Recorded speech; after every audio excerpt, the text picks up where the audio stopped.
Top quality और consistent performance के लिए सिर्फ सिल्वर पंप्स। टॉप क्वालिटी और कंसिस्टेंट परफॉर्मेंस के लिए सिर्फ सिल्वर पंप्स, नाम याद रखना। वाळवा तालुक्यातील तांदुळवाडी येथील 35 वर्षाच्या कंत्राटदार हर्षल पाटील यांनी आपल्या शेतामध्ये आत्महत्या केलेली आहे गळफास घेऊन। आपण आता या तांदुळवाडी गावात आहोत। या तांदुळवाडी गावासह अनेक गावामध्ये हर्षल पाटील यांनी जलजीवन योजनेअंतर्गत जी कामं केली होती आणि घराघरात लोकांना पिण्याच्या पाण्याचा नळ दारात आणून पोहोचवला होता। आपण पाहू शकता तांदुळवाडी येथील या आपण गावामध्ये आहोत। या ठिकाणी जलजीवन योजनेअंतर्गत 2021-22 मध्ये या कुटुंबाच्या दारात घरामध्ये त्यांनी नळ जोडून पाणी दारात आणून दिलं होतं। त्या कुटुंबाशी आपण संवाद साधत आहोत। मला एक सांगा, तुमचं नाव सांगा आणि आज तुमच्या दारात नळ जोडलेला आहे हर्षल पाटील यांनी आणि त्यांनी काल शेतामध्ये आत्महत्या केली गळफास घेऊन। कसं बघता या घटनेकडे?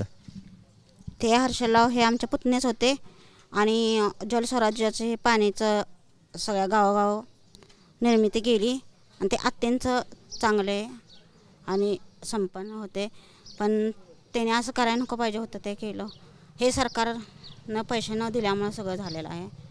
तरी ह्याची दक्षता घ्यावी हे मी नम्र विनंती करते। हर्षलला लहान मुलगी आहे, आता त्यांच्या पश्चात त्यांची पत्नी एकटे आहेत, कुटुंब आहे। हे सरकारनं पैसे वेळेत दिले असते तर हर्षलला तुम्ही बघितलं आहे, सगळ्यांना हर्षलला तुम्ही बघितलं आहे, लहानाचं मोठं झालेलं या ठिकाणी बैल कसं बघतास? जर वेळेत पैसे सरकारनं दिले असते तरी घटना घडली असते का? हर्षलचा स्वभाव कसा होता? हर्षलचा स्वभाव एकदम अत्यंत चांगला होता आणि आम्हाने असं वाटत पण होतं आम्हाने आवाजावा येता जाता कायम बोलवणार। लय म्हणजे अत्यंत गुणकारी मुलगा होता तो। असं होईल असं आम्हाने स्वप्नातसुद्धा वाटलं नव्हतं, पण त्याने हे कृत्य केलं, हेच त्याला सरकार जबाबदार आहे। काय आहे तुमची मागणी आणि ही घटना कळाल्यानंतर तुम्हाला कसं वाटलं? तुमच्या घरातील कुटुंबियांना कसं वाटलं? अत्यंत दुःख झालं।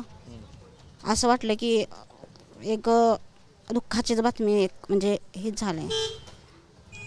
तर सरकारने ह्याची दक्षता घ्यावी आणि त्यांच्या मुलाबाळांचं तरी ही सहकार्य करावे अशी नम्र विनंती करते। नक्कीच आपण पाहू शकता इथल्या ग्रामस्थांची सुद्धा आणि महिलांची सुद्धा मागणी आहे की हर्षल पाटील यांच्या कुटुंबाची जबाबदारी राज्य सरकारनं घ्यावी।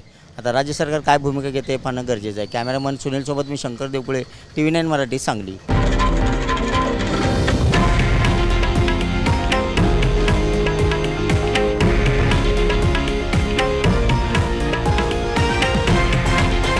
हे आहे देशातील नंबर 1 न्यूज नेटवर्क आणि आपण पाहत आहात TV9 मराठी, एकमेव।